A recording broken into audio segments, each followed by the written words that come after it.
ఆమె ఈ తప్పు కూడా చేయలేదని స్వప్నమందు దేవుని దూతటువంటి గబుయేలు దేవుని దూత ఏం చేసిందంటే యేసుతో మాట్లాడినప్పుడు యేసు ఉదయం వెళ్ళి ఆమె చేసుకున్నట్లు మన లేఖనాల్లో మనం చూస్తూ ఉన్నాం.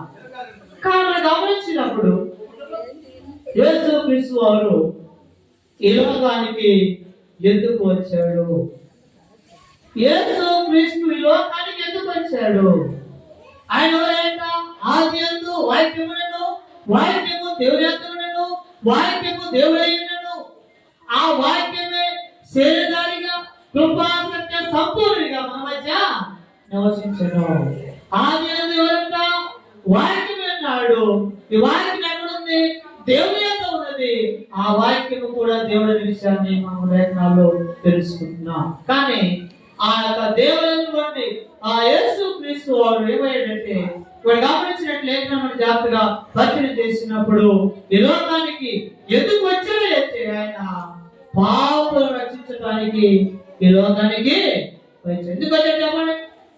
యేసు క్రీస్తు లోకానికి ఎందుకు వచ్చాడు? యేసు క్రీస్తు వారు ఈ లోకానికి ఎందుకు వచ్చాడు? ఎందుకు వచ్చాడు ఆయన? పాపులను రక్షించడానికి ఈ లోకానికి వచ్చాను. పాపులు ఎవరు? ఎవరు పాపులు? ఎవరు పాపులు? ఎవరేంటి? రోమపత్రిక 3వ అధ్యాయం 7వ వచనం అంటాడు, ఏ భేదం లేదు, అందరూ పాపము చేసి దేవుడు అనుగ్రహించు మహిమను పొందలేకపోతూ ఉన్నారు. ఏ భేదం లేదు, అందరూ పాపము చేసి ఏం చేశారట? దేవుని మహిమను అందరూ పాపులే. అందరం ఏమైనా మనమేనా? అందరూ కూడా పాపులమే. ఎలా పాపులమయ్యాము? మనందరం పాపులమే. మనం అందరం ఎలా పాపులమయ్యాము అంటే ఎలా మయమంట? రోమపత్రిక 5వ అధ్యాయము 12వ వచనం గమనించినప్పుడు ఆదాము అవ్వలు దేవుని ఆజ్ఞను ఉల్లంఘించడం వలన లోకములోనికి పాపం వచ్చింది. అంత మాత్రమే కాదు, కానీ ఆ ఇట్లుండగా ఒక మనుషుల ద్వారా పాపము ద్వారా మరణమును లోకములోనికి ఎలాగూ ప్రవేశించెను. మనుషులందరూ పాపము చేసినందున అందరికి మరణము సంప్రాప్తమాయెను. ఎలా వచ్చిందండి పాపం? ఈ పాపం ఎలా వచ్చిందంట? ఒక మనుషుల ద్వారా పాపం వచ్చింది. ఎవరు ఆ మనుషులంట? ఆదాము ద్వారా లోకములోనికి పాపం ప్రారంభమైంది. ఒక మనిషి ద్వారా పాపం వచ్చింది. కాబట్టి పాపము వచ్చే జీతము మరణము. పాపము ద్వారా మరణము. లోకములోనికి ఎలాగో ప్రవేశించను. అలాంటి మాత్రమే కాదు, కానీ మనం అందరం ఏం చేస్తున్నామంట? అందరం పాపం చేస్తూ ఉన్నాము. అందుకంటాడు రోమపత్రిక అంటాడు, నీతిమంతుడు లేడు ఒక్కడు కూడా, అందరూ ఏకముగా త్రోవ తప్పిపోయేవారని రోమపత్రిక పౌలు గారు మాట్లాడుతూ ఉంటారు. అందుకని ఇక్కడ గమనించినప్పుడు ఆదాము ద్వారా పాపం ప్రారంభమైంది. అలాగని పుట్టిన ప్రతి మానవుడు పాపం చేస్తూ ఉన్నాడు. కాబట్టి లోకంలోనికి ఏమొచ్చిందంట? పాపం ద్వారా మరణం వచ్చింది.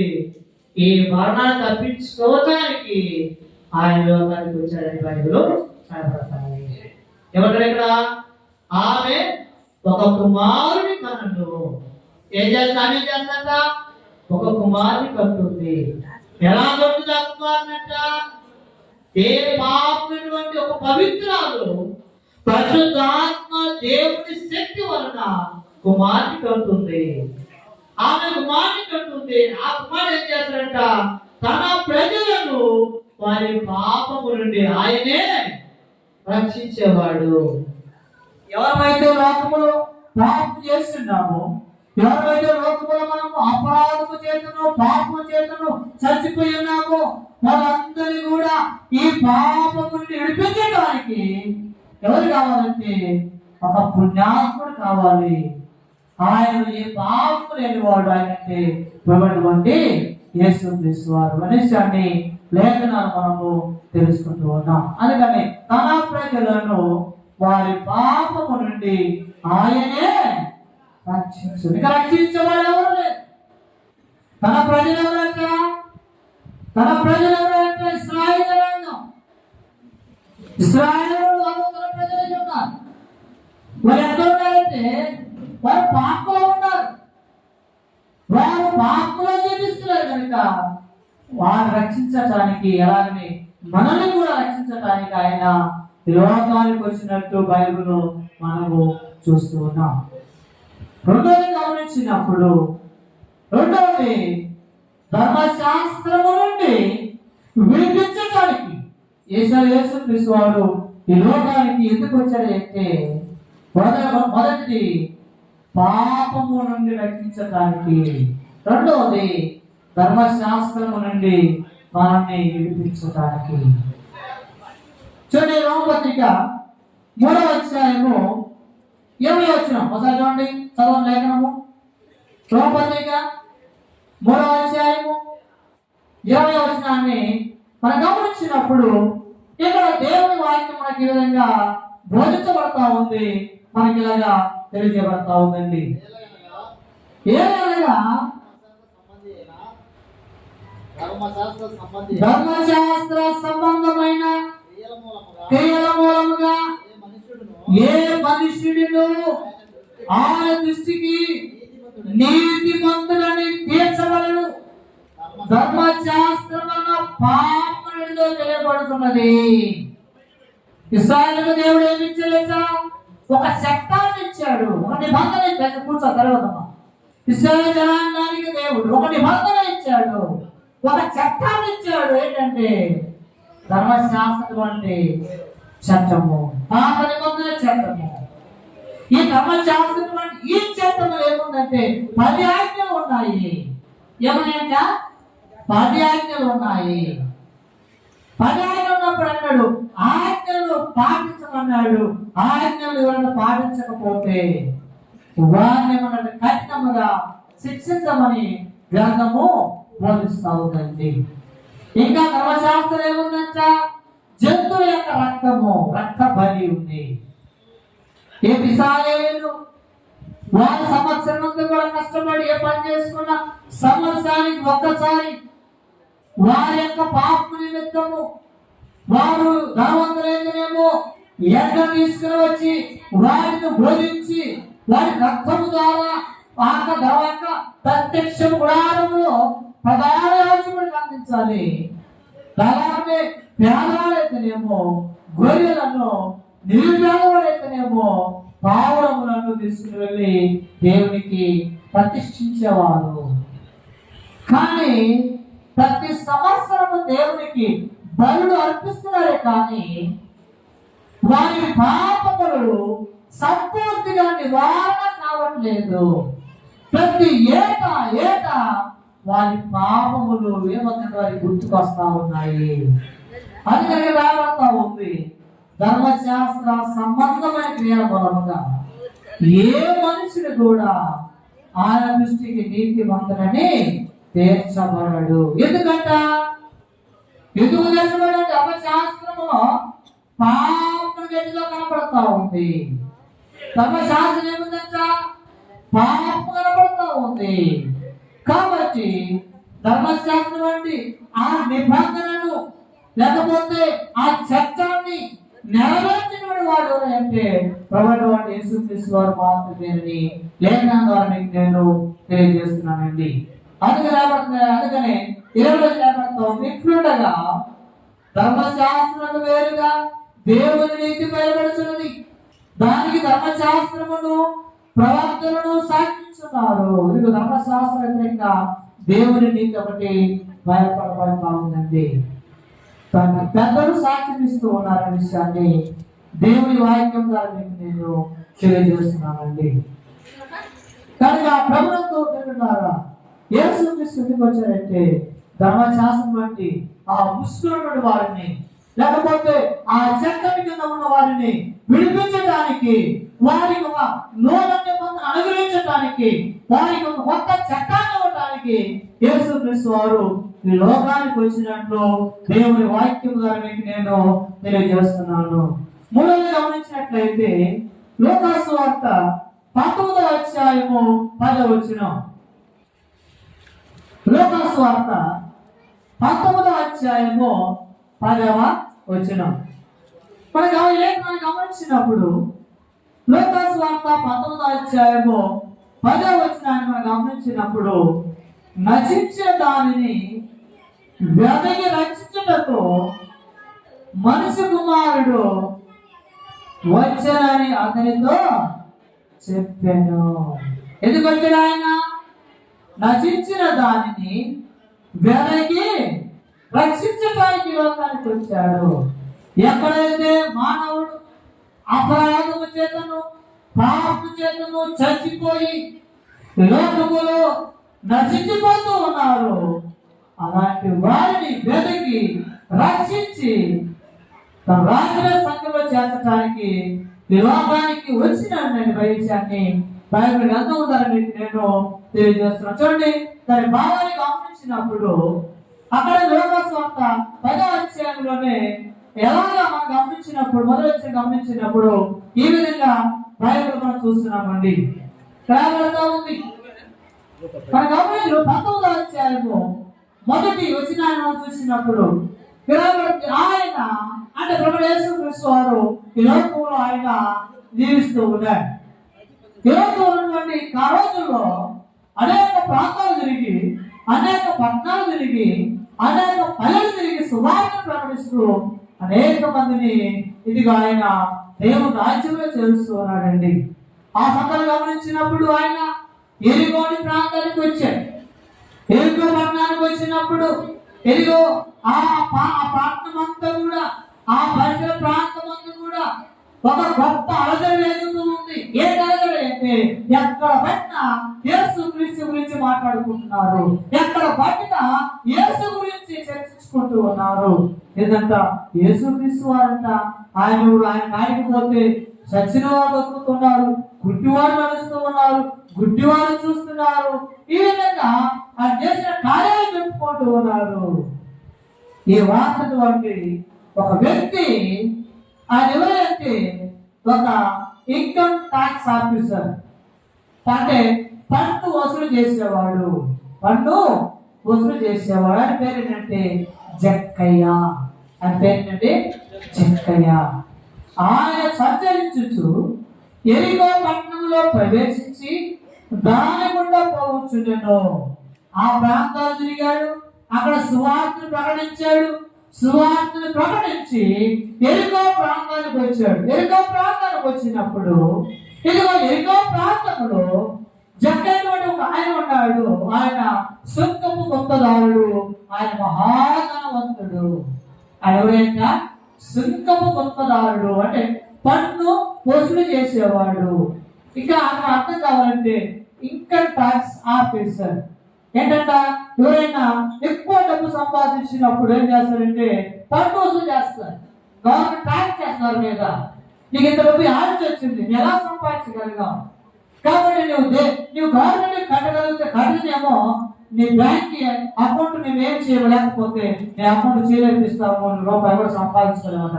అప్పుడు ఏం చేస్తారంటే గవర్నమెంట్కి వెళ్ళి ట్యాక్స్ కడుతూ ఉంటారు. ఈయన కూడా అదే వ్యాపారం, ట్యాక్స్ కట్టేవాడు. కానీ భగవంతుడికి కూడా ఈయన చెవులు వినపడతా ఉంది. ఏం వినపడతా ఉంది? యేసుక్రీస్తుని గురించి వినపడతా ఉంది. యేసుక్రీస్తు గురించి వినపడుతున్నప్పుడు ఏం అనుకున్నాడు? యేసు ఎవరు, ఆయన ఎలాంటి వాడు, ఆయన నేను చూడాలని ఆయన అనుకుంటున్నాడండి. ఇక్కడ గమనించినప్పుడు ఆయన సంచరించు ఎరికో పట్టణంలో ప్రవేశించి దాని గుండా పోవచ్చును. ఇదిగో సుంకపు గొప్పదారుడు ధర్మజుడైన జక్కయ్యను ప్రేమిగా ఒకడు యేసు ఎవరో అని చూడవలని కానీ పొట్టివాడైనందున జనులు గుంపు ఉండడం వలన చూడలేకపోయాను. ఈయనకు ఒక ఆశ ఉంది. ఏంటి ఆశ అంటే యేసు నేను చూడాలి, యేసు క్రీస్తు నేను చూడాలి. అని ఎలా ఉంటాడు, ఆయన స్వరూపం ఎలా ఉంటుందో, ఆయన గురించి అందరూ గొప్పగా చెప్పుకుంటున్నారు కనుక నేను యేసుని చూడాలి ఆశ ఉంది. కానీ పరిగెత్తుకుని వెళ్ళాడు. వెళ్ళినప్పుడు యేసు వచ్చినామనే ఆ ఊరి ప్రజలందరూ చుట్టూ కప్పుకున్నారు. ఆ ప్రజలు చుట్టూ కప్పుకోగానే ఇక చూడటానికి అవకాశము లేదు. కొట్టువాడు ఆ చుట్టూ తిరుగుతూ ఉన్నాడు. చదువుకుంటే ఆయన పక్కన చూడవచ్చు, ఎలా ఉండడో చూడవచ్చని ఆ జనాలు చుట్టూ తిరుగుతున్నాడు. కానీ ఎంత చుట్టూ తిరిగినప్పటికీ కూడా చూడలేకపోయినాడు. ఆయన అనుకున్నాడు, ఏనంటే లాభం లేదని చూడలేదు. ఏదో ఒక టయాన ఈ మార్గాన వస్తాడు ఆయన. కాబట్టి ఈ మార్గాన పరిగెత్తుకుని వెళ్ళి అక్కడ చెట్టు ఒకటి ఉంది, వేడి చెట్టు ఉంది, ఆ చెట్టుకి కూర్చుంటాడు. యేసుని చూడొచ్చు అనుకొని ఆయన పరిగెత్తుకుని వెళ్ళి వేడి చెట్టుకి కూర్చున్నాడండి. ఏ చెట్టు ఎక్కాడట? వేడి చెట్టుకి కూర్చున్నాడు. వేడి చెట్టు కూర్చున్నప్పుడు యేసు క్రీస్తు ఆ ప్రజలటువంటి ఆ సంభాషణ ముగించుకొని ఆయన తిరిగి వెళ్తూ ఉన్నాడు.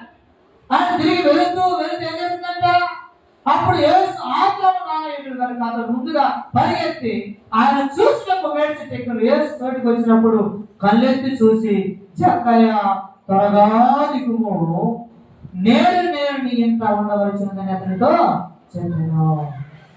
ఆయన వెళ్ళాడు. యేసు క్రీస్తు ఆ మార్గాన్ని వెళ్ళి ఆయన చెట్టు నిలబడి ఉన్నాడు. ఆ చెట్టు నిలబడి ఉండి యేసు క్రీస్తు అన్నాడు, జక్కయ్య నువ్వు త్వరగా దిగుము, నేను నీ ఇంత ఉండవలసి ఉన్నది. ఆ మాట అనగానే ఆశ్చర్యపోతూ ఉంటాడు. ఆశ్చర్యం కదండి. నేను ఎప్పుడు ఆయన మాట్లాడలేదు, నేను ఎప్పుడు ఆయన చూడలేదు, ఆయన ఎవరు రాబోతులేదు అన్ని చిన్నా కానీ ఎప్పుడు నేను ఆయన తెలియలేను. కానీ నాకు ఎలా తెలుసాను అని ఆయన ఆశ్చర్యపోతూ ఉన్నాడు. ఆ చెడు దగ్గర వెళ్ళి నిలబడి, జక్కయ్య నువ్వు త్వరగా దిగు, నేను ఇంత ఉండాలి, ఇంటికి వచ్చి ఉండాలనుకున్నాను అన్నప్పుడు ఆయన త్వరగా దిగుతూ ఉన్నాడు. త్వరగా దిగి ఆయన ఆశ్చర్యపోతూ ఉన్నాడండి. మనం గమనించినప్పుడు అతను త్వరగా దిగి సంతోషం ఆయన చేర్చుకున్నాను. అందరూ ఆయన చూసి ఈయన పాలమైన మనసుని బస్త చేయగలని చాలా చదువుకునేది. అప్పుడు ఆయన శిష్యులు ప్రజలు అనుకుంటున్నారు, యేసు క్రీస్తు పరిశుద్ధుడు, ఈ జక్కయ్య పాపి, ఒక దుర్మార్గుడు, ప్రజలకు అన్యాయం కోసం సంబోధన చేసేవాడు. కాబట్టి ఈ యొక్క పరిటువంటి యేసు క్రీస్తు వారు, ఈ ప్రభుత్వం యేసు క్రీస్తు వారు ఏదైతే ఒక పాపికి వెళ్ళి భోజనానికి వెళ్తున్నాడు అని అందరూ కూడా చదువుకుంటున్నారండి. కానీ యేసు ఎందుకు వచ్చాడు? కానీ ఎందుకు వచ్చి ఎవరి కోసం వచ్చాడట? ఆయన అన్నాడు, నేను నీతిమంతుల కోసం రాదు కానీ పాపులను పిలవచ్చింది అంటాడు. ఎవరి కోసం వచ్చాడట? పాపులను పిలవచ్చినాను. ఎక్కడైతే రక్షించిపోతున్నాడు మానవుడు, ఎప్పుడైతే మానవుడు పాపం చేసి, అన్యాయం చేసి, మోసం చేసి, దుర్మార్గము చేసి ఇదిగో వాడు నశించిపోతూ ఉన్నాడు, అలాంటి వారు రక్షించటానికి, అలాంటి వారిని బ్రతికించటానికి ఈ లోకానికి వచ్చినటువంటి విషయాన్ని బైబిల్ స్పష్టంగా ఇక్కడ బోధించబడతా ఉంటుంది. అందరూ చదువుకుంటున్నప్పుడు యేసుక్రీస్తు అంటున్నాడు, జక్కయ్య నిలబడి ప్రభుత్వం మాట్లాడుతున్నాడు. ఎప్పుడైతే యేసుని చేర్చుకున్నాడు, ఎప్పుడైతే యేసు క్రీస్తుని ఇంట్లో తీసుకుని వెళ్ళి జక్కయ్య అంటున్నాడు, ఏమంటాడంట? ఇదిగో ప్రభువా, నా ఆస్తిలో సగము పేదలకు ఇస్తున్నాను. అయ్యా, న్యాయంగా అక్రమంగా చాలా డబ్బు సంపాదించాను, అనేక మంది నోరు కూడా సంపాదించాను. కానీ ఇప్పుడు అన్నాడు, అయ్యా, ఇక ఆయన అంటున్నాడు, నా ఆస్తిలో సగభాగమును పేదలకి ఇస్తాను. ఇంకేమన్నాడంట? ఆయన అన్నాడు, నా ఆస్తిలో సగం పేదలకు ఇస్తున్నాను. నేను ఎవరు అన్యాయంగా దేనిని తీసుకున్నాడు అతనికి 400 మళ్ళా తినని ప్రభుత్వం చెప్పాను. అందుకు యేసు, ఏకడు నా ప్రాణ కుమారుడు, ఎందుకనగా నేను ఈటికి రక్షణ ఏమొచ్చిందంట? ఈటికి ఏమొచ్చిందంట? రక్షణ వచ్చింది. ప్రతి సంవత్సరం ఎంతో ఖర్చు పెట్టుకొని, కొత్త బట్టలు కుట్టించుకొని, ఇళ్లకు సున్నాలు కొట్టుకొని ఇంటి మీద సాగు మిగించుకొని మంచి మంచి బట్టలు కట్టుకొని మాంసం తింటూ ఉంటాం. కానీ ఏం కావాలంట? రక్షణ కావాలి. ఏం కావాలి? రక్షణ కావాలి. యేసు క్రీస్తును మన ఇంట్లోకి ఆహ్వానించుకోవాలి. నువ్వు ఎన్ని డబ్బు ఖర్చు పెట్టుకొని, ఎన్ని వేలు ఖర్చు పెట్టి నువ్వు గుడ్ల గుడించుకున్నా, లేకపోతే ఇంటికి రంగులు వేసుకున్నా, ఎన్ని చేసినప్పటికీ కూడా రక్షణ లేకపోతే మన బ్రతుకు వ్యర్థమే. సున్నాని విషయాన్ని బైబిల్ బోధించాలి. అందుకని నేడు ఇంటికి వచ్చిందట రక్షణ వచ్చి ఉన్నది. ఇతడు అబ్రహాము కుమారుడే. ఇంటికి వచ్చిందట రక్షణ వచ్చింది. ఎలా అంటే ఆ కుటుంబము యేసుక్రీస్తుని చేర్చుకుంది. క్రిస్మస్ అంటే ఏంటంటే యేసుక్రీస్తుని మన హృదయంలోనికి ఆహ్వానించుకుంటే అదే నిజమైన క్రిస్మస్. అంతేగాని 20వ తారీఖు వెళ్ళి మనం పండగ చేసుకొని మాంసం కోసి గొడ్డ కట్టుకొని రంగులు వేసుకుంటే అది క్రిస్మస్ కాదు. కానీ 25వ తారీఖు బైబిల్ ప్రకారం ఎక్కడ లేదు క్రిస్మస్ అని. యేసుక్రీస్తు పుట్టాడు, కానీ ఎప్పుడు అంటే ఆయన పుట్టాడు అది వాస్తవం. కానీ ఆ తారీఖు పుట్టినట్టు బైబిల్ అక్కడ లేదు. కానీ ఈ నెలంతట్లో కూడా మనం ఎప్పుడైనా చేసుకోవచ్చు క్రిస్మస్. ఈ నెలంతా కూడా ఎప్పుడైనా మనము చేసుకోవాలి. అందుకని సెమీ క్రిస్మస్ చేస్తూ ఉంటారు అక్కడక్కడ.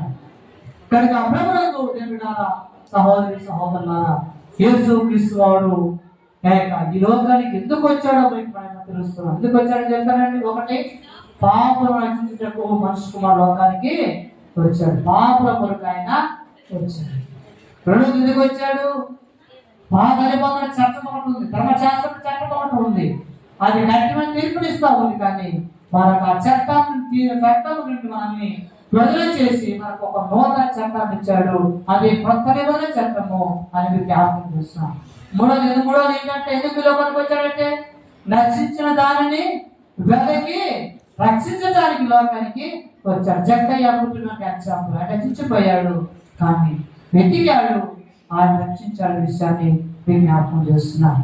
కనుక క్రీస్తునందు బిడ్డలారా, సహోదరి సహోదరులారా, ఈ యొక్క ఆదివారం జరుగుతున్న నిజంగా మనం ఎలా ఉన్నాం ఒకసారి మనం పరిచయం చేసుకుందాం. మన బ్రతుకు ఎలా ఒకసారి మనం ఆలోచన చేసుకుందాం. ఎందుకంటే యేసుక్రీస్తు వారు దాదాపుగా 2024 సంవత్సరాల క్రితమే ఈ లోకానికి వచ్చారు. ఈ లోకానికి వచ్చి ఆయన ఇదిగో 33 సంవత్సరాలు జీవించాడు. 3 సంవత్సరాలు ఆత్మీయ సేవ చేశాడు. ఆయన తర్వాత ఏం చేశాడంటే తిరిగి మళ్ళీ తండ్రికి వెళ్ళిపోయాడు. ఆయన మళ్ళీ రాబోతూ ఉన్నాడు. కానీ నేను ఆ బ్రతికి ఎలా ఉంది? మన జీవితాలు ఎలా ఉన్నాయి? మనం ఎలా జీవిస్తున్నాం? మనం ఎలా బ్రతుకుతూ ఉన్నాం? మన ఆలోచనలు ఎలా ఉన్నాయి? మన క్రియలు ఎలా ఉన్నాయి? మన బ్రతుకులు మార్చుకోవాలనే విషయాన్ని నేను జ్ఞాపకం చేస్తున్నాను. కనుక క్రీస్తులో ఉన్నటువంటి దేవుని పిల్లారా, దేవుని సంగమా, యేసు క్రీస్తు యొక్క జనన విధానం మనం జ్ఞాపకం చేసుకుంటున్నాం. క్రిస్మస్ అంటే ఏంటంటే క్రీస్తు పుట్టిన మనం చూస్తున్నాం. కానీ ఆయన ఎప్పుడో పుట్టాడు? ఎప్పుడంటే 2024 వెళ్ళిపోయి 2025వ సంవత్సరం కూడా రాబోతా ఉంది. 2025 సంవత్సరాల క్రితం యేసుక్రీస్తు పుడితే ఇంకా మన బ్రతుకులు మారకపోతే, ఇంకా మన జీవితాలు మారకపోతే, ఇంకా మన కుటుంబం మారకపోతే మన జీవితమే వ్యర్థం, మన క్రైస్తవ బ్రతుకులే వ్యర్థం అని నేను జ్ఞాపకం చేస్తున్నానండి. కనుక క్రీస్తునందు పెట్టారా, యేసు క్రీస్తుని మనము ప్రజలను ఆహ్వానించుకుందాం. యేసు క్రీస్తుని మన కుటుంబంలో ఆహ్వానించుకుందాం. మన కుటుంబం ఎల్లప్పుడూ కూడా ఆనందంతో సంతోషంతో ఇది దేవుని కుటుంబాన్ని తినబడినట్టుగా ఉండాలని తెలియజేస్తూ ఈ వాక్యాన్ని నేను ముగిస్తూ ఉన్నాను. తన మాటలు దీవించుగాక. ఈ సమయంలో మరి వారు వచ్చి ప్రధాన కార్యక్రమం జరిగించాలని తమకు ఆహ్వానిస్తున్నాను.